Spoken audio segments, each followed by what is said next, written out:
Hello, welcome to Stanford College. I'm making a Joomla workshop. Now let's start. My self-introduction. My name is Rahul Rishi. I'm senior technical trainer from Stanford College. Agenda आज का जो अपना topic सेंगे what is Joomla, what is CMS, where is Joomla used, important features, system requirements, installation process. So what is Joomla? World most popular open source CMS content management system. तो CMS है ये एक most popular open source है, ठीक है, free download है। तो CMS content management system with 2.7% of the web running on Joomla, ठीक है। तो कुछ परसेंटेज ये कि कितनी परसेंट Joomla पर वेबसाइट रनिंग हो रही है used by individual small and medium size business and large organisation, ठीक है। स्मॉल बिजनेस के लिए प्रिफेयर है कि Joomla यूज कर सकते हैं स्मॉल बिजनेस वेबसाइट के लिए। What is CMS? A content management system is software that keeps track to every piece of content on your website. Okay. The content can be simple text, photos, music, video, documents, or just about anything you can think of. Content क्या हो गया यहाँ पर? कोई भी tax हुआ, image हुआ, music हुआ, ऑडियो हुआ, डॉक्यूमेंट हुआ, उसको मैनेज करना यानी कि content management system. A major advantage of using a CMS is that you require almost no technical skill or knowledge to manage. ठीक है, इसके लिए क्या है कि इसका एडवांटेज क्या है सीएमएस का? इसके लिए आपको टेक्निकल नॉलेज की रिक्वायरमेंट नहीं है, ठीक है। टेक्निकल लैंग्वेज मतलब स्किल्स मतलब यहाँ पर कोई भी आपको कोडिंग नहीं आती है अगर, तो आप इससे मैनेज कर सकते हैं इजीली, ठीक है। जिसको पीएचपी नहीं आती है, ये जो जुमला है वो एक पीएचपी का फ्रेमवर्क ही है, ठीक है। जैसे वर्डप्रेस जो है वो भी पीएचपी का फ्रेमवर्क है, सीएमएस है ये, ठीक है। तो since the CMS manage all your content, do not have to, ठीक है। तो सीएमएस जो है उसके थ्रू अपन अपने कंटेंट को मैनेज कर सकते हैं। वेयर जुमला इज यूज, जुमला कहाँ पे यूज होता है? कॉर्पोरेट वेबसाइट पोर्टल्स बनाने के लिए, ऑनलाइन मैगजीन न्यूज़पेपर वेबसाइट बनाने के लिए, ई कॉमर्स वेबसाइट बन सकती है, ठीक है। स्मॉल बिजनेस की वेबसाइट बन सकती है, कम्युनिटी बेस्ड पोर्टल बन सकता है। कम्युनिटी बेस्ड पोर्टल मतलब जैसे कोई भी अपन जैसे वेब डेवलपमेंट में कोई ब्लॉग बना दिया, उसके अंदर कुछ लोग क्वेश्चन आ रहे हैं, उसके आंसर्स आ रहे हैं, ठीक है। कुछ लाइक्स आ रहे हैं, कमेंट्स आ रहे हैं, तो कुछ सॉल्यूशन आ रहे हैं डेवलपमेंट रिगार्डिंग क्वेश्चन के ऊपर, तो कम्युनिटी बेस्ड पोर्टल पे हम क्रिएट कर सकते हैं डिबेट वाले के लिए। इंपॉर्टेंट फीचर, क्या फीचर्स है इसके important? Some of the notable feature provide by Joomla built in the user management system, ठीक है। जिन लोगों को वर्डप्रेस की नॉलेज है तो उन्होंने पहले देखा होगा वर्डप्रेस की यूजर रोल्स होते हैं, यूजर मैनेजमेंट। यूजर मैनेजमेंट यानी कि ये चीज हो गई कि जो एडमिन है वो अपने अंडर में और भी यूजर बना सकते हैं। जैसे एडमिन जो है उसके अंदर अपने एडमिन के पास ऑल एक्सेस होते हैं, तो उसके अदर भी हम और यूजर्स क्रिएट कर सकते हैं, उनको रोल्स दे सकते हैं, परमिशन दे सकते हैं। लाइक परमिशन जो होते हैं कि ये खाली आर्टिकल ऐड कर सकता है, एडिट नहीं कर सकता, डिलीट नहीं कर सकता। लाइक जैसे वर्डप्रेस जिनको नॉलेज है वर्डप्रेस के लिए भी ऐसा होता है, ठीक है। वहाँ पे सब्सक्राइबर होते हैं, ऑथर होता है, एडिटर होता है, ठीक है, कंट्रीब्यूटर होता है, ठीक है। Multi language multi currency support, multi language मतलब English, other other language use कर सकते हैं इसके अंदर। मल्टी करेंसी यानी कि इंडियन करेंसी, यूएसडी वगैरह हम यूज कर सकते हैं। सर्च ऑप्शन दे सकते हैं नेविगेशन बार में। मीडिया मैनेजर, लाइक जैसे कोई भी हमारे फाइल अपलोड करनी है, इमेज, उसको फोल्डर वाइज भी हम कैटेगराइज कर सकते हैं, तो folder wise manage. W I, ये जो एडिटर है, ये रिच टेक्स्ट एडिटर है, जिसमें हम कोई भी कंटेंट डालते हैं उसको बोल्ड करना है, इटैलिक करना है, ठीक है। तो ये एडिटर है, टेक्स्ट एडिटर। जैसे अपन एमएस वर्ड देखते हैं, उसके अंदर कोई भी कंटेंट डालते हैं उसको बोल्ड इटैलिक करने के लिए हम लिंक कर सकते हैं किसी भी वेबसाइट के थ्रू। तो ये जो चीजें रिच टेक्स्ट एडिटर बोलते हैं इसको, ठीक है। तीन ही एडिटर के नाम से बोलेंगे इसके अंदर। वाय जुमला, जुमला की यूज करें user management, content management, web service provide करता है, लेआउट्स प्रोवाइड करता है, थीम दे देगा, या आपको परचेज भी कर सकते हैं आप थीम। बैनर मैनेजमेंट यानी कि जो आपके स्लाइडर होते हैं वो मैनेज कर सकते हैं। जुमला सिस्टम रिक्वायरमेंट, जुमला जो है उसकी रिक्वायरमेंट्स क्या क्या है इंस्टॉलेशन के लिए? तो यहाँ पर रिक्वायरमेंट फॉर जुमला 3x यानी कि इसका जो वर्जन है अभी 3.9 चल रहा है, तो 3 के जितने भी कंपेटेबल वर्जन होंगे उसके लिए पीएचपी का वर्जन जो चाहिए वो 5.3.10 से मिनिमम, रिकमेंड 7.3 कर रहा है ये। माइस्क्यूएल जो डेटाबेस सपोर्ट होंगे, यहाँ पर डेटाबेस हमारे पास पोस्टग्रेस, एसक्यूएल सर्वर, माइस्क्यूएल है, तो 5.1 होना चाहिए। और सपोर्टेड वेब सर्वर्स, ठीक है, सर्वर है ये, जैसे अपाची जो है वो एक सर्वर है, ठीक है। रैम सर्वर के अंदर जो सर्वर अपाची सर्वर है, ठीक है। तो अपाची सर्वर का 2.0 होगा ये, तो वो अपने पास होना चाहिए। तो हम रैम सर्वर जब इंस्टॉल करते हैं तो ये सारी चीजें अपने पास होती है। आप बस उसमें पीएचपी का वर्जन चेक करें, माइस्क्ल का वर्जन चेक करें, अपाचे का वर्जन चेक करें। इंस्टॉलेशन ऑफ जुमला। जुमला के इंस्टॉलेशन के लिए हमारे पास सर्वर होने चाहिए, सबसे पहले वैम सर्वर, लैम्प सर्वर, ठीक है, मैप सर्वर। ये सर्वर होने चाहिए आपके पास। अगर विंडोज चला रहे हैं आप तो वैम को वैम यूज करें, ठीक है। तो मेरे पास जो है वो वैम सर्वर है। तो आपको फिर डाउनलोड करना है Joomla. Now we need to download the latest copy of Joomla. तो आप जुमला की वेबसाइट पर जाएं, www.joomla.org। तो अपन जुमला की वेबसाइट से डाउनलोड करते हैं जुमला को।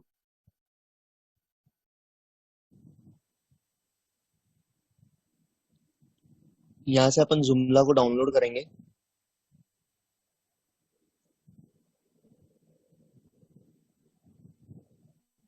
मेरे पास ऑलरेडी जैसे डाउनलोड पड़ा है, तो मैं आपको डाउनलोड फोल्डर में दिखा देता हूँ, ठीक है। तो लाइक जैसे मेरे पास यहाँ पे जुमला डाउनलोड है ऑलरेडी, ये रहा।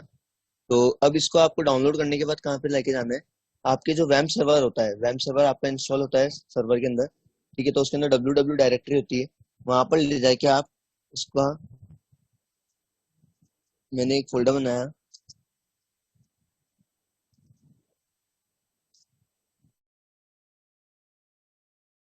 वहां पे ले जाके आप इसको एक्सट्रैक्ट करें फोल्डर को।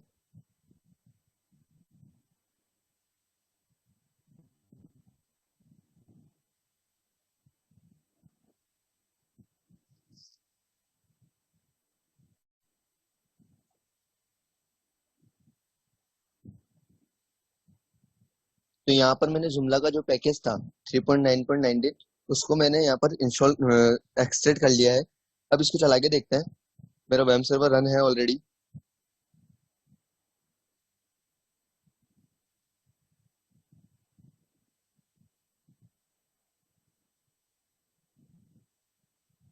तो मैं जाता हूँ ब्राउजर पे, लोकल होस्ट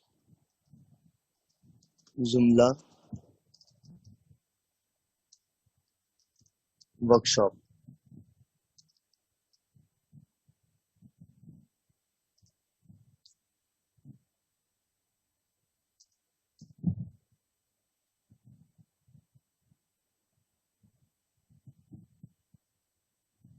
तो यहाँ पर आपके पास आ गया ये इंस्टॉलेशन स्क्रीन, ठीक है। तो ये है जुमला की इंस्टॉलेशन स्क्रीन। तो यहाँ पर सबसे पहले आती है मेन कॉन्फ़िगरेशन, फिर आता है डेटाबेस, फिर ओवरव्यू।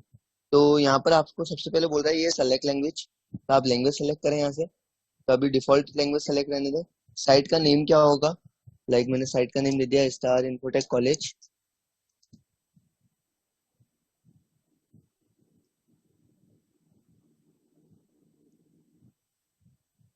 डिस्क्रिप्शन दे दें आप, मेल आईडी दे दें यहाँ पर, लाइक जैसे मैंने मेल आईडी दे दी मेरी, rahuljoshi.albertcollege@gmail.com। यहाँ पर आपको यूजर नेम देना है या पासवर्ड देना है, जो आप आपके एडमिन पार्ट को एक्सेस करेंगे। साइट ऑफलाइन और ऑनलाइन, ये क्या चीज है, जब आप कोई वेबसाइट देखते हैं वहां पर लिखता,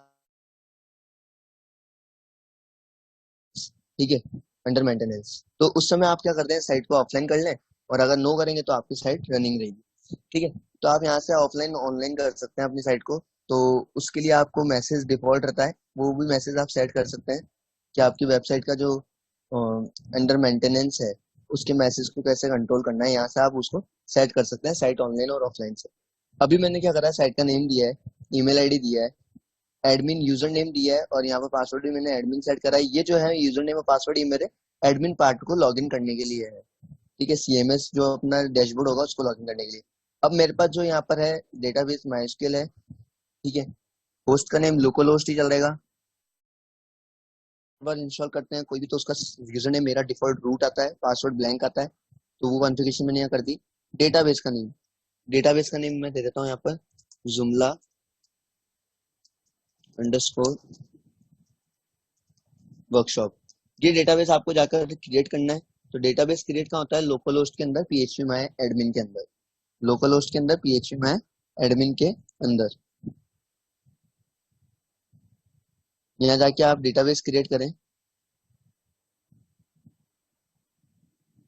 अब ये टेबल प्रीफिक्स, लाइक आपको मैंने वर्डप्रेस, जिनको नॉलेज है उनको पता होगा कि जो भी डेटाबेस होती है, डेटाबेस के अंदर जितनी भी टेबल्स होती है, उन टेबल्स के आगे जो भी टेबल के नेम के आगे कंटेंट होता है उसको टेबल प्रीफिक्स बोलते हैं। और टेबल के जो नेम के पीछे होता है फिक्स होता है, उसको हम सरफिक्स बोलते हैं। यहाँ पर जो डिफॉल्ट आ रहा है ये आ रहा है, प्रीफिक्स आ रहा है, टेबल के आगे लगेगा। ओल्ड डेटाबेस प्रोसेस, अगर आप चाहते हैं कि आपके ओल्ड डेटाबेस को बैकअप लेना है तो बैकअप लें, और रिमूव करना है तो रिमूव करें।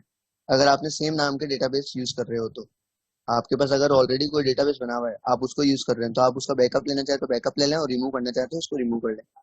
अभी मैं ऐसा कुछ भी नहीं कर रहा हूँ क्योंकि मेरा नया सेटअप है, बिल्कुल फ्रेश। यहाँ से इंस्टॉल सैंपल डेटा बोल रही है कि आप जब भी इंस्टॉल करें तो आपका सैंपल डेटा उसके अंदर इंस्टॉल करना है या नहीं करना है।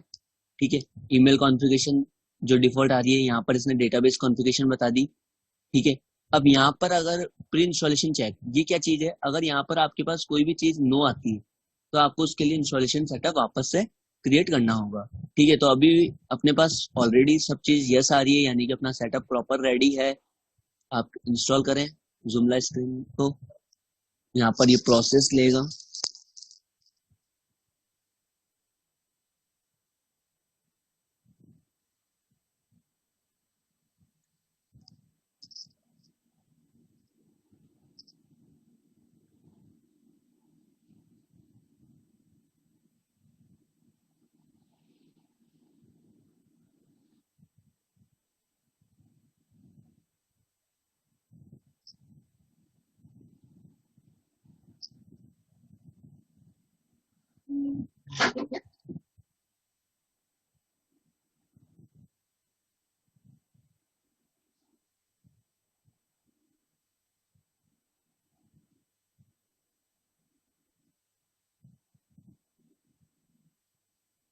यहाँ पर कॉन्ग्रेचुलेशन जुमला इज नाउ इंस्टॉल्ड।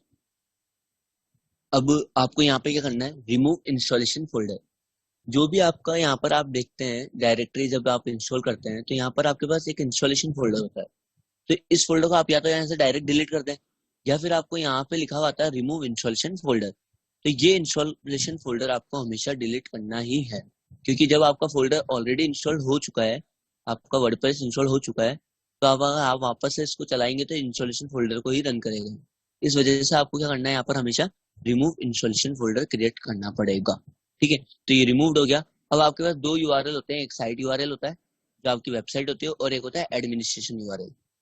ठीक है, तो अपन दोनों यूआरएल को खोल लेते हैं।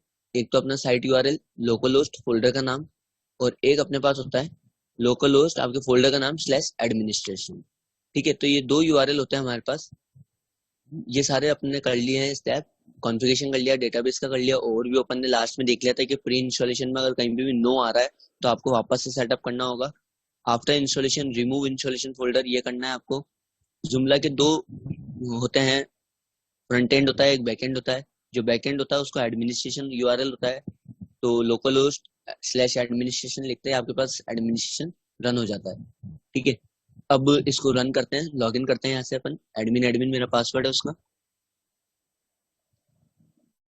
तो ये जो स्क्रीन खुल रही है, ये आपकी यहाँ पर जो स्क्रीन खुल रही है ये आपकी स्क्रीन है, dashboard screen, control panel screen. ठीक है, तो यहाँ से यूजर एडमिन जो होगा वो इसको कंट्रोल करेगा, आपके वेब को। ठीक है, आपके वेब के ऊपर जो भी चीज होगी उसको कौन कंट्रोल करेगा, आपका एडमिन कंट्रोल करेगा। तो इसके ऊपर अभी तो खाली आ रहा है पूरा कंटेंट। ठीक है, लाइक जैसे वर्डप्रेस में भी सेम चीज होती है, आर्टिकल्स क्रिएट करना, वहां पर पोस्ट क्रिएट करना होता है। हर एक पोस्ट के साथ अपन कैटेगरी क्रिएट करते थे, मीडिया मैनेजमेंट करते थे वर्डप्रेस के अंदर भी, मेन्यू देखते थे। यहाँ पर मॉड्यूल्स है, ठीक है, वहां पर प्लगइन थे तो यहाँ पर एक मॉड्यूल वाला पार्ट है। ठीक है, तो इस टाइप की चीजें हैं यहाँ पर। आप चाहते हैं आपके ब्लॉक डेटा के अंदर सैंपल डेटा आ जाए तो इस पर क्लिक करें आप सैंपल डेटा के ऊपर, ओके करें, तो यहाँ पर आपके पास जो सैंपल डेटा होगा थीम का वो उसके अंदर इंपोर्ट हो जाएगा। ठीक है, आर्टिकल्स आ गए, यहाँ पर स्टेप आ रहा है, मेन्यू क्रेडिट्स हो गए। क्योंकि अभी आपकी वेबसाइट आप देखेंगे तो ब्लैंक आ रही है पूरी। मैं इसको प्राइवेट विंडो में ओपन कर लेता हूँ ताकि टैब चेंज करने में प्रॉब्लम ना आए। तो अब देख रहे हैं आप, जैसे अपन ने ये सारे स्टेप्स क्रिएट करें तो आपके पास ऑलरेडी यहाँ पर मेन्यू क्रिएट हो गया। ठीक है, क्योंकि सैंपल डेटा क्रिएट हो गया इसके अंदर, क्या क्रिएट हो गया इसके अंदर, सैंपल डेटा क्रिएट हो चुका है। ठीक है, अब मैं चाहता हूँ कि इसको कस्टमाइज कैसे करूँ मैं। तो सबसे पहले मैं यहाँ से चलता हूँ सिस्टम के अंदर। सिस्टम के अंदर आता है कंट्रोल पैनल, तो आपके होम स्क्रीन है, ग्लोबल कॉन्फ़िगरेशन। ग्लोबल कॉन्फ़िगरेशन के ऊपर क्लिक करता हूँ मैं। तो तो यहाँ पर आपके पास आ रहा है सिस्टम की जितनी भी इंफॉर्मेशन हो कि साइट का नाम क्या है, साइट को ऑनलाइन करना ऑफलाइन, तो यहाँ से मैंने यस करा तो ये बोल रहा है आपकी उसमें मैसेज क्या आना चाहिए, कस्टम मैसेज आना चाहिए क्या, ठीक है, कोई आपकी कोई लैंग्वेज के अकॉर्डिंग आना चाहिए क्या वो बता दें, कस्टम मैसेज, या कोई इमेज आनी चाहिए क्या, जैसे आपने कोई वेबसाइट का एक इमेज क्रिएट करा, उस पर लिख दिया अंडर कंस्ट्रक्शन माई वेबसाइट, ठीक है, तो यहाँ पर वो इमेज को आप सेलेक्ट करके अपलोड कर सकते हैं, ठीक है। तो यहाँ से मैंने जैसे यस कर दिया, तो अब यूजर जो होगा उसको ये वेबसाइट रन नहीं होगी, ठीक है। तो यहाँ पर क्या आ रहा है, यहाँ पर this site is down maintenance please check the back again, ठीक है, यानी कि साइट क्या हो गई, अब मेंटेनेंस के अंदर चली गई है। वापस से नो कर लेते हैं इसको कि मेंटेनेंस मोड से हट जाए ये। तो ये इजीली मेंटेनेंस आप वेबसाइट को डाउन कर सकते हैं कभी भी, कि आपकी वेबसाइट पर कोई वर्किंग हो रही है तो आप उसको डाउन कर दें यहाँ से, तो हाथों हाथ वहां से डाउन हो जाएगी। यहाँ पर आता है कि डिफॉल्ट एडिटर कौन सा यूज करेंगे आप, इसके अंदर टेक्स्ट एडिटर जो मैंने बताया था रिच टेक्स्ट टाइप का, अभी बताऊंगा आपको जब आप आर्टिकल्स डालेंगे। डिफॉल्ट कैप्चा, कैप्चा मतलब क्या है, जैसे आप कॉन्टेक्ट फॉर्म वगैरह यूज करते हैं उसके अंदर कैप्चा देखते हैं कि या तो नंबर कैप्चा, नंबर फॉर्मेट में कैप्चा डालते हो, या फिर आई एम नॉट रोबोट करके जो कैप्चा आता है चेकबॉक्स वाला वो डालते हैं, तो वो चीज यहाँ से सेट कर सकते हैं अपन, ठीक है। यहाँ पर कोई चीज है Meta data setting, Meta data setting क्या है, मेटा डेटा डिस्क्रिप्शन, डिस्क्रिप्शन क्या है, what about your content, what about your website, ठीक है, आपकी वेबसाइट के अंदर क्या चीज आप शॉर्ट डिस्क्रिप्शन यहाँ डाल सकते हैं, ठीक है, आपकी वेबसाइट किस रिलेटेड बनी हुई है उसका शॉर्ट डिस्क्रिप्शन यहाँ पे डाल सकते हैं आप, ठीक है, ओवरऑल वेबसाइट का, ठीक है, मैक्सिमम इसके अंदर 20 वर्ड्स होने चाहिए, इस बेस्ट तो होता है ये, ठीक है। साइट मेटा कीवर्ड्स, कीवर्ड्स क्या होती है, आप कॉमा सेपरेट पास करें इसके अंदर, कीवर्ड्स जो होते हैं, कीवर्ड्स आपकी वेबसाइट को एसईओ के लिए करता है, जो गूगल रैंकिंग बोलते हैं अपन जिसको, कि गूगल पे जैसे मैं सर्च करूँ best software industry in company इन अजमेर, तो अब वो सबसे पहले कौन सी कंपनी को लेकर आता है, कौन सी कंपनी वहां पर आ रही है, तो उसके कीवर्ड्स हमारे को लेने होते हैं, ठीक है। कीवर्ड्स हम परचेज भी कर सकते हैं, कीवर्ड्स हम उसको जनरेट भी कर सकते हैं, ठीक है। तो मोस्टली जो कीवर्ड्स होते हैं हमारी वेबसाइट के अंदर होने ही होनी चाहिए, आपकी वेबसाइट में जब कीवर्ड्स होते हैं तो ही वो गूगल उसको रैंकिंग पर लेकर आता है, तो यहाँ पर आप कीवर्ड्स डालें उस अकॉर्डिंग आपकी वेबसाइट रैंकिंग पर आती है। ऐसे हर एक लैंग्वेज में होता है कि पीएचपी में भी अपन कर सकते हैं, ये पीएचपी का ही फ्रेमवर्क है जुमला। तो यहाँ पर आप यूजर जो है वो एडमिन को नॉलेज नहीं होती है ना कोडिंग की, तो उस वजह से ये यहाँ पर डैशबोर्ड में प्रोवाइड करता है। रोबोट्स मतलब ये आपकी फाइल होती है, इंडेक्स फाइल, ठीक है, ये भी आपका एसईओ में काम आता है। कंटेंट राइट्स, कोई कंटेंट आपके खुद के राइट्स के हैं, जो कंटेंट आपने कॉपी राइट्स जो होते हैं, ठीक है, आपके राइट्स के हैं, तो वो आप यहाँ पर मेंशन कर दें। शो ऑथर मेटा टैग, अगर आपके पास कोई ऑथर का नेम है आपकी वेबसाइट के, कि आपकी वेबसाइट किस की नेम चल रही है, उसको यस करेंगे तो ऑथर का कंटेंट दिखेगा, नहीं तो अदरवाइज नहीं दिखेगा, ठीक है। जुमला वर्जन ये डिफॉल्ट रहने दें आप। यहाँ से आता है एसईओ सेटिंग, एसईओ सेटिंग के अंदर आ रहा है सर्च इंजन फ्रेंडली यूआरएल, ठीक है, लाइक जैसे आपके पास यूआरएल होते हैं, जैसे अभी इसका यूआरएल आप देख रहे हैं लोकल होस्ट जुमला एडमिनिस्ट्रेशन इंडेक्स डॉट पीएचपी, ठीक है। अभी अपन यहाँ चलते हैं, कोई ब्लॉग पे क्रिएट चलते हैं, तो यहाँ देख रहे हैं आप इस टाइप से यूआरएल आ रहा है, तो ये जो यूआरएल है ये आपका एसईओ यूआरएल है, इससे आप एसईओ इजीली हो सकता है आपका, ठीक है। लेकिन अब इसको नो कर देंगे तो यहाँ पर अगर यूआरएल इस टाइप का बन जाता है, ये बी इक्वल्स टू कुछ टैग्स आ गया अंडरस्कोर, ठीक है, ऐसे, तो ये जो होता है ये आपका एसईओ रिगार्डिंग नहीं हो पाता फिर, ठीक है, इसमें बहुत टाइम लगता है एसईओ होने में, इसमें इजीली आपका एसईओ इजीली हो जाता है, ये होता है एसईओ फ्रेंडली यूआरएल, ठीक है। तो इसमें कोई कंफ्यूजन नहीं होता है कि एक ब्लॉक टैग कैटेगरी है उसके अंदर ये एक पोस्ट है, ठीक है, तो ये एसईओ रिगार्डिंग है, बाकी डिफॉल्ट रहने दें आप चीजें। तो ये था आपका जनरल सेटिंग ग्लोबल कॉन्फ़िगरेशंस, ठीक है, ऐसे सिस्टम के अंदर आती है। यहाँ पर आप आपके ये बता रहा है कि आपका पाथ कहाँ पर इंस्टॉल्ड है, ठीक है, ये सर्वर से कॉन्फ़िगरेशन जो अपन ने वहां पर सर्वर से कॉन्फ़िगरेशन करी थी, ईमेल आईडी डाली थी, साइट का नेम डाला था, डेटाबेस कौन सा यूज कर रहे हो आप यहाँ से पूरा चेक कर सकते हो वापस से अगेन, ठीक है। तो ये था आपका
नो।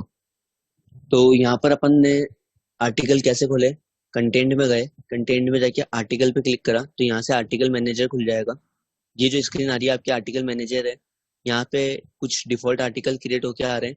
यहाँ से आप न्यू, तो एक नया आर्टिकल आप क्रिएट कर सकते हैं।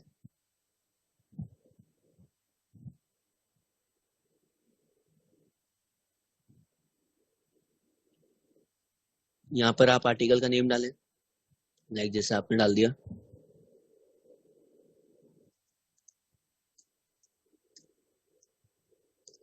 वेलकम, और यहाँ पर आप वेलकम मैसेज डाल दें।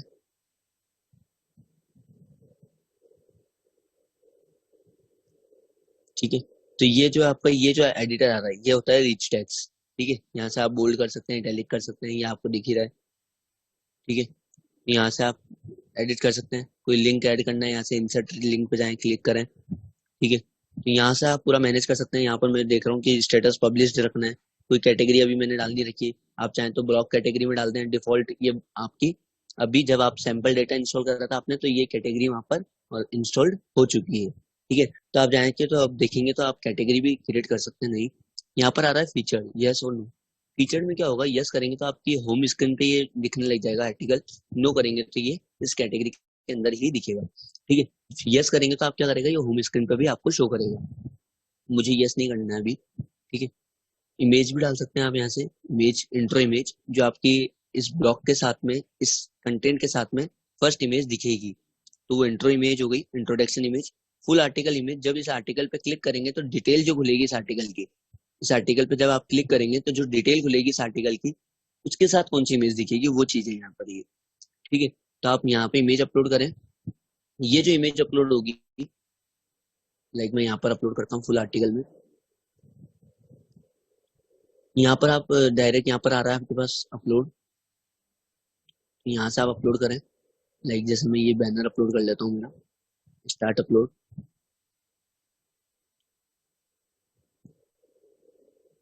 देन इंसर्ट, तो ये इंसर्ट हो गया। अब यहाँ पर आ रहा है सेव, सेव एंड क्लोज और save and new. Save click करेंगे तो सेव हो जाएगा ये, सेव एंड क्लोज करेंगे तो सेव होके ये विंडो क्लोज हो जाएगी, ये वाला पेज क्लोज हो जाएगा। सेव एंड न्यू करते ही ये पेज सेव तो कर देगा और हाथों हाथ इसी पेज को रिफ्रेश करके न्यू रिकॉर्ड इंसर्ट करने के लिए दे देगा। अपन अभी करते हैं ओनली फॉर सेव।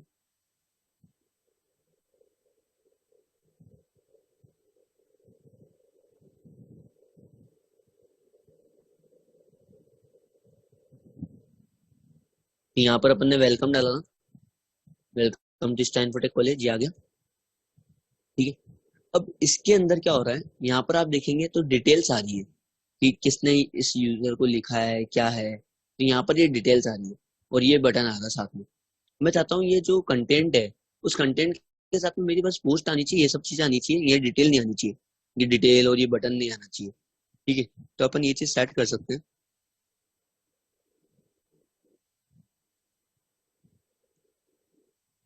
क्लोज करें, यहाँ से आप ऑप्शन पर जाएं, आर्टिकल मैनेजर के अंदर ऑप्शन पर जाएं, क्या चीज आ रही है आपके पास यहाँ पर, किसने राइट करा है। ठीक है, तो यहाँ से आप जाके बंद कर दें इसको, शो ऑथर को, देन सेव करें।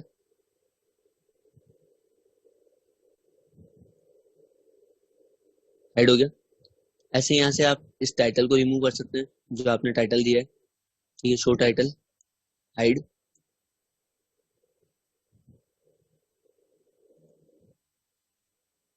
तो हाइड हो गया। लाइक आपको बटन रिमूव करना है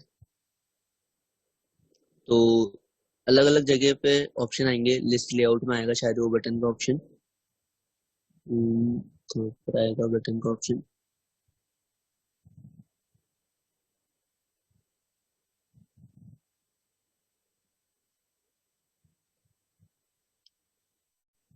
तो ये चीजें आपको देखनी होगी कि ये ऑप्शंस कहाँ पर रहते हैं, कैसे रहते हैं, कहाँ पर आएंगे ये ऑप्शंस। तो अपन को अभी ये बटन का ऑप्शन ये रहा, शो प्रिंट बटन, तो यहाँ से मैंने हाइड कर दिया इसको। यहाँ पर और भी चीजें हैं, शो आइकन्स वगैरह, यहाँ से प्रिंट का ऑप्शन हट चुका है। तो ये एक पोस्ट थी मेरी, आर्टिकल थी, एज अ आर्टिकल। आर्टिकल मतलब एक पोस्ट हो गया, जो वर्डप्रेस में पोस्ट होता है वैसे। ठीक है, तो आर्टिकल मैंने क्रिएट करा और उस आर्टिकल के ऊपर मैंने एक इमेज डाला और टेक्स्ट डाला, तो वो आर्टिकल आ गया मेरे ब्लॉग कैटेगरी के अंदर। ठीक है, क्योंकि मैंने इस कैटेगरी इसमें डिसाइड कर दी थी, मैंने इसके अंदर कैटेगरी डिसाइड कर दी थी। अब यहाँ पर ये welcome to Stanford tech college है, यहाँ पर ये आ रहा है। ठीक है, ये हेडिंग आ रही है, रीड मोर पे जैसे जाएंगे तो ये होम पेज पे ले जाएगा हमें। ठीक है, तो ये मेरा आर्टिकल था। इस आर्टिकल मैनेजर के अंदर आप कोई आर्टिकल आपने क्रिएट करके रख दिया, उसको पब्लिश करना है, अनपब्लिश करना है, तो यहाँ पर आर्टिकल मैनेजर में आप चेक करें और उसको अनपब्लिश कर दें। तो जैसे ही अनपब्लिश कर देंगे तो वो अनपब्लिश्ड हो जाएगा, तो वो आर्टिकल आपको शो नहीं होगा कभी। ठीक है, तो वो आर्टिकल आपको शो नहीं होगा, यहाँ से रिमूव हो गया आपका। ठीक है, इस तरफ से यहाँ पर आपके राइट हैंड साइड में आपको दिख रहा है ऑर्डर पोस्ट के अंदर कोई वो आर्टिकल नहीं आ रहा है। अब आप चाहते हैं उसको वापस से पब्लिश कर दें, तो यहाँ से वापस से उसको क्या कर दें, आप पब्लिश कर सकते हैं, क्लिक करें तो पब्लिश कर दें। ठीक है, तो ये पब्लिश हो जाएगा, ये पब्लिश हो गया आपका आर्टिकल, यहाँ पर आ गया वापस से राइट हैंड साइड पर, ये देखिए। ठीक है, ऐसे ही होम पेज पर अगर आप चाहते हैं कि वो आर्टिकल आपका होम पेज पर आ जाए, तो आप उसको क्या कर दें, फीचर बना दें। फीचर बनाने के लिए स्टार क्लिक कर लें, या फिर यहाँ जाके फीचर कर दें मल्टीपल के लिए, या फिर डायरेक्ट स्टार पे क्लिक करें, तो ये आर्टिकल आपका होम पेज पर आ गया है। ठीक है, होम पेज के साथ में अगर आपको इसके साथ इमेज दिखानी है तो इमेज भी दिखा सकते हैं। आप चाहें तो यहाँ से डायरेक्ट इमेज इंसर्ट कर लें, या फिर यहाँ से भी कर सकते हैं अपन, जो मैंने बताया था आपको, इंट्रो इमेज।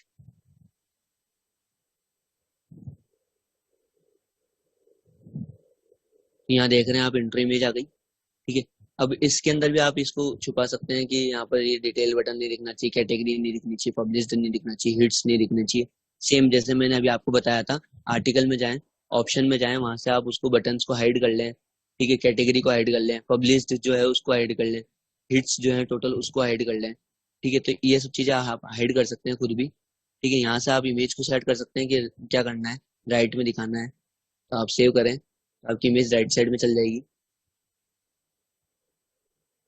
लाइक इस टाइप से जब भी आप इस पे क्लिक करेंगे इस पोस्ट के ऊपर, तो यहाँ पे ये पोस्ट खुल गई है।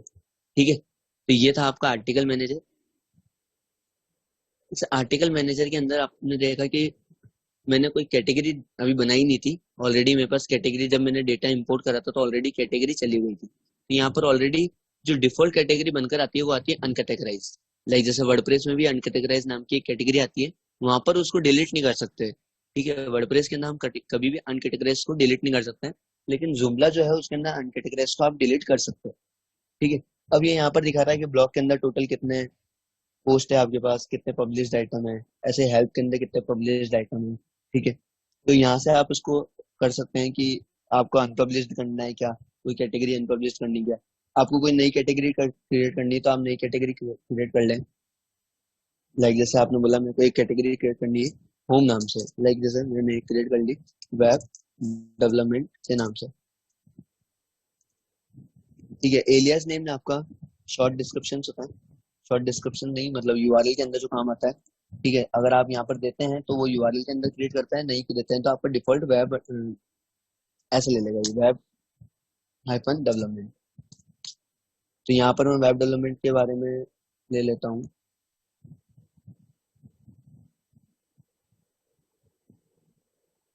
तो मैं डेमो टैक्स यही ले लेता हूँ, इस टाइम कॉलेज की इन्फॉर्मेशन है। अब मैं चाहता हूँ कि ये इतना टैक्स नहीं दिखना चाहिए यहाँ पर। ठीक है, तो कुछ कंटेंट बाद मुझे रीड मोर का बटन आ जाए मेरे पास, तो मैं चाहता हूँ इस लाइन के बाद में मेरे पास क्या आ जाए, रीड मोर का बटन आ जाए। ठीक है, तो यहाँ पर आपको दिखेगा कि रीड मोर का बटन देता है ये यहाँ पर। अच्छा, ये तो हमारी कैटेगरी है। ठीक है, तो कैटेगरी के अंदर मेरे को डिस्क्रिप्शन नहीं रखना है। ठीक है, तो ये तो मेरी कैटेगरी है, इस कैटेगरी को मैं एज ए आर्टिकल यूज करूंगा। अब ये कैटेगरी क्रिएट हो गई। अब मैं जाता हूँ यहाँ से कोई आर्टिकल क्रिएट कर सकता हूँ इस कैटेगरी के बिहाफ पे। आर्टिकल पे गया हूँ मैं, ये आर्टिकल मैनेजर खुल गया, यहाँ पे न्यू पे क्लिक करूंगा, तो न्यू आर्टिकल क्रिएट कर रहा हूँ मैं। लाइक जैसे मैंने लिखा HTML, यहाँ मैंने लिख दिया हाइपर टेक्स्ट मार्कअप लैंग्वेज।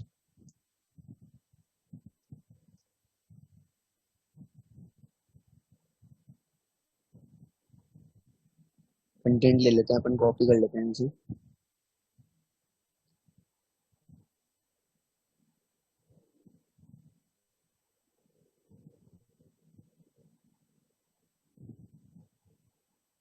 ठीक है, तो ये एज इट इज फॉर्मेटिंग उठा ली। मैं चाहता हूँ यहाँ पे क्या हो जाए, इसके बाद में रीड मोर का बटन आ जाए।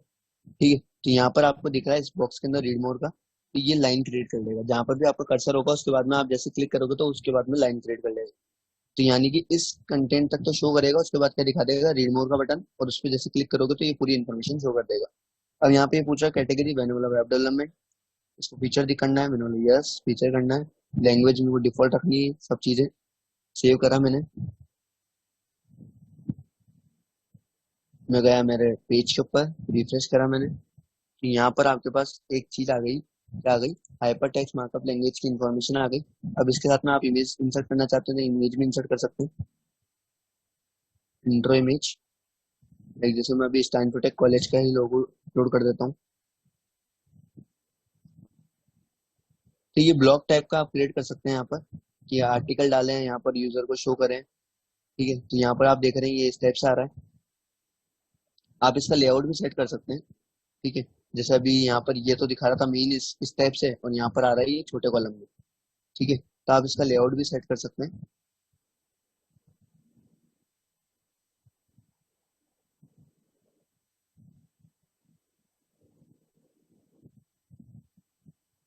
तो जब मैं इस पर क्लिक करूंगा रीड मोर पर, तो ये पूरा कंटेंट शो कर देगा यहाँ पर। अब इसके साथ कोई इमेज इंसर्ट करनी है तो आप इसके साथ भी कोई इमेज लगा सकते हैं, मेन इमेज में जाके फुल आर्टिकल इमेज। लाइक जैसे अभी मैं ये ले लेता हूँ जुमला का, सेव करता हूँ। तो जब मैं इसकी मेन पेज पर जाऊंगा तो यहाँ पर ये जुमला का दिखा रहा है, पावर्ड बाय जुमला। तो यहाँ से इसके भी हिट्स वगैरह आप हाइड कर सकते हैं। ठीक है, जो मैंने आपको ऑप्शन बताया एक था, आर्टिकल मैनेजर में जाएं, ऑप्शन में जाएं, वहां से आप इसको मैनेज कर सकते हैं। आर्टिकल मैनेज में जाएं, ऑप्शन में जाएं, यहाँ से जाके आप चेंज कर सकते हैं। ठीक है, तो ये चीज थी आपकी उसके लिए। अब जो मैं बता रहा था आपको कि आपके होम पेज के ऊपर ये जो है आपका मेन लीडिंग वाला हो गया, लीडिंग आर्टिकल। अब आप चाहते हैं टोटल कितने लीडिंग आर्टिकल दिखे, मैंने बोला दो दिखने चाहिए, तो दो लीडिंग आर्टिकल आपको शो हो जाएंगे। यानी कि दोनों आर्टिकल आपको as it is same layout की जैसे शो होंगे।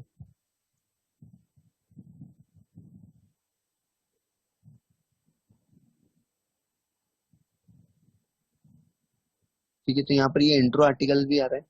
मैं चाहता हूँ एक भी लीडिंग आर्टिकल नहीं दिखना चाहिए, सारे आर्टिकल जो है इंट्रो आर्टिकल दिखे, और जो भी है वो दो दो कॉलम के अकॉर्डिंग दिखने चाहिए। तो जितने भी होंगे मेरे दो कॉलम के अकॉर्डिंग दिखेंगे, दो दो कॉलम के अकॉर्डिंग, तो ये दोनों आर्टिकल।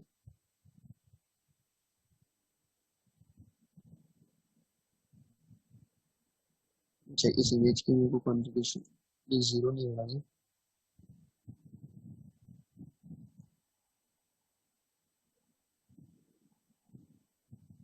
ये क्या बोल रहा है यहाँ पर, this setting apply for blog और feature layout, change the specific menu item. Okay, तो ये जो सेटिंग करनी पड़ेगी अपन को ब्लॉग आर्टिकल्स वहां से करनी पड़ेगी। तो ये चीज अपन यहाँ से सेटिंग कर सकते हैं कि कौन सा आर्टिकल अपन को फर्स्ट दिखाना है और किस टाइप से दिखाना है। तो ये जो दिख रहा है ये लीडिंग आर्टिकल की टाइप से दिख रहा है अभी। ठीक है, किस टाइप से दिख रहा है, लीडिंग आर्टिकल की टाइप से। तो आप इसको सेट कर सकते हैं लेआउट को। इसको अपन अभी कैंसिल कर लेते हैं। ठीक है, तो यहाँ पर आप देख रहे हैं HTML और वेलकम जो आ रहे हैं, ये दो आपके पास आ रहे हैं आर्टिकल्स। इसके अंदर आप और भी चीजें क्रिएट कर सकते हैं, थीम भी डाल सकते हैं। अब अपन देखते हैं एक मीडिया मैनेजर। मीडिया मैनेजर क्या है, जो भी आपकी चीज अपलोड करेंगे आप, इमेजेस वगैरह, तो कंटेंट के अंदर आपके पास आता है मीडिया। ठीक है, तो यहाँ से आप आपके इमेजेस वगैरह को अपलोड कर सकते हैं। लाइक जैसे आपने वहां पे अपलोड करी तो ये यहाँ आकर अपलोड होती है। ठीक है, तो इसका स्टोरेज जो होता है वो यहाँ आकर अपलोड करता है ये। अब यहाँ से आपको डिटेल व्यू दिखता है और एक थंबनेल व्यू दिखता है। ठीक है, तो ये दो तरीके के लेआउट है यहाँ पर। आप कोई इमेज डाल रहे हैं तो उसको फोल्डर वाइज अगर कैटेगराइज करनी है, लाइक जैसे अगर मेरे पास कोई एक पेज है अबाउट नाम का, मैं चाहता हूँ उस अबाउट की जितनी भी इमेजेस होगी वो अबाउट नाम के फोल्डर के अंदर होनी चाहिए। यहाँ से आप क्रिएट न्यू फोल्डर करें, मैंने डाला अबाउट बस, क्रिएट फोल्डर। तो यहाँ पर आप देख रहे हैं एक अबाउट नाम का फोल्डर क्रिएट हो गया है, ये रहा। ठीक है, जैसे ऑलरेडी मेरे पास बैनर नाम के फोल्डर थे। अब यहाँ पर आप अपलोड करेंगे इमेज, ये पर्टिकुलर इस फोल्डर के अंदर ही लेके जाएगा आपकी इमेज को।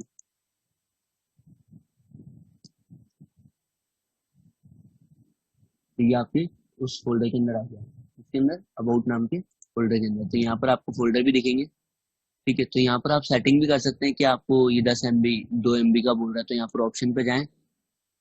ऑप्शन पे जाकर आप इसकी कॉन्फ़िगरेशन कर सकते हैं कि 10 MB का है। अब यहाँ पर एक्सटेंशन बोल रहा है कि किस किस के टाइप के आप यहाँ पर लीगल एक्सटेंशन अपलोड कर सकते हो, यानी कि इमेज कर सकते हो, CSV कर सकते हो, डॉक फाइल कर सकते हो। ये सारी चीजें ये बता रहे हैं यहाँ पर आपको, ठीक है। वो आप सेट कर सकते हो कि आपको किस टाइप का चाहिए, ठीक है। परमिशन, ये कुछ यूजर रोल्स वगैरह हैं, इसको भी अपन छेड़ते नहीं, डिफॉल्ट परमिशन दे देते हैं। तो ये था आपका मीडिया ऑप्शन। मीडिया ऑप्शन के बाद में अपन देखते हैं मेन्यूज कैसे क्रिएट करते हैं। यहाँ पर अपन ये जो मेन्यूज आ रहे हैं ये अभी डिफॉल्ट आ रहे हैं। ये कहाँ से आ रहे हैं? यहाँ से। क्यों आ रहे हैं ये? क्योंकि आप जब इसमें मेन्यू पे जाएंगे, मेन्यू मैनेजर के ऊपर, तो अभी अपन ने जो सैंपल इंस्टॉल करा था, जब अपन ने स्टार्टिंग में देखा था सैंपल डेटा इंस्टॉल करा था, तो उसके अंदर कुछ डेटा ऑलरेडी इंस्टॉल कर दिया इसने। अगर आप नहीं करते तो यहाँ पर ही ब्लैंक आ रहा था उस समय तक, तो ठीक है। तो आप सैंपल डेटा इंस्टॉल करने से आपको हेल्प क्या मिल गई? आपको इजीली मिल जाएगी सारी चीजें कि कौन सी चीज कहाँ पर है, क्या चीज मेन्यूज में गई हुई है चीज। तो आप मेन मेन्यू पे जैसे जाएंगे यहाँ पर, तो यहाँ पर आपको दिख रहा है ब्लॉग, अबाउट और ऑथर लॉगिन, तो ये तीन चीज दिख रही है। तो आप जाके और भी ऐड कर सकते हैं यहाँ से, ठीक है। तो यहाँ से जैसे मैं क्रिएट करता हूँ वाला वेब डेवलपमेंट। अब वेब डेवलपमेंट जो है आपका, उसको कैसे यूज करोगे आप, उसका मेन्यू टाइप क्या होगा, ठीक है। तो एज ए आर्टिकल यूज करोगे, मैंने बोला यस एज ए आर्टिकल। कोई कैटेगरी शो करोगे, मैंने बोला यस कैटेगरी आनी चाहिए उसके ऊपर, क्योंकि मेरी वेब डेवलपमेंट नाम की एक कैटेगरी है, ठीक है। तो कौन सी कैटेगरी आपकी वो सेलेक्ट करेंगे यहाँ पर आप, मैंने बोला वेब डेवलपमेंट कैटेगरी सेलेक्ट करूंगा, ठीक है। तो जब भी मैं इस URL पे क्लिक करूंगा मेन्यू के ऊपर, तो उसके अंदर जो कैटेगरी का कंटेंट था वो आ जाएगा अपने पास, ठीक है। यहाँ से पब्लिश ही रहने देते हैं इसको अपन। डिफॉल्ट पेज अपन को ये सेट करना नहीं है कि डिफॉल्ट पेज कौन सा खुलना चाहिए, अभी होम पेज खुल रहा है, ठीक है। सेव कर लेता हूँ मैं इसको।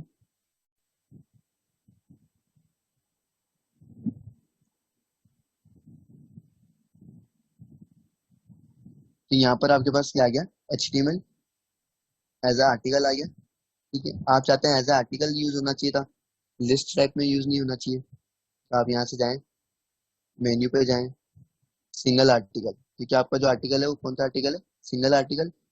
डायरेक्ट आप फीचर आर्टिकल भी उठा सकते थे यहाँ से, ठीक है। तो ये चीज वो है, ये चीज आपको देख समझनी होगी कि आपका जो आर्टिकल है वो किस टाइप का आपको शो करना है। यहाँ पर आपके पास जो आर्टिकल बना हुआ है वेब डेवलपमेंट का, तो वो अचीव्ड आर्टिकल था या कोई फीचर आर्टिकल था आपका, ठीक है। ये सिंगल आर्टिकल बना हुआ है आपका, HTML के नाम से सिंगल आर्टिकल बना हुआ है, तो मैंने बोला सिंगल आर्टिकल बना हुआ है मेरे पास, तो वो सेलेक्ट करा। अब ये बोल रहा है सेलेक्ट एन आर्टिकल, तो कौन सा आर्टिकल है अपना, HTML वाला। आप डायरेक्ट यहाँ से क्रिएट भी कर सकते थे। तो जब भी मैं इस पे जाऊंगा वेब डेवलपमेंट पे,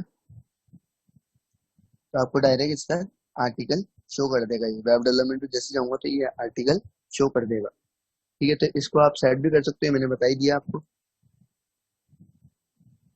ठीक है। तो ये थी आपकी कॉन्फ़िगरेशन की बातें। इसमें आपको कोडिंग की नॉलेज नहीं है तो इसमें इसलिए इसको यूज करते हैं अपन, कि जिनको कोडिंग की नॉलेज नहीं होती है, टेक्निकली नहीं होते हैं, वो चीज इसको इजीली कर सकते हैं। बस इसमें ये चीज आपको पता होनी चाहिए, आर्टिकल क्या होते हैं, फीचर आर्टिकल क्या होते हैं, कैटेगरीज क्यों क्रिएट करते हैं, मेन्यूज कहाँ पर जाके क्रिएट करना है, ठीक है। तो सैंपल डेटा जैसे आप इंस्टॉल करते हैं तो उससे बहुत हेल्प मिल जाती है आपको, ठीक है।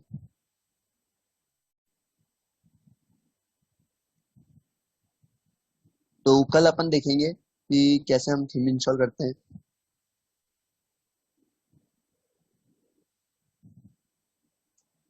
Any questions?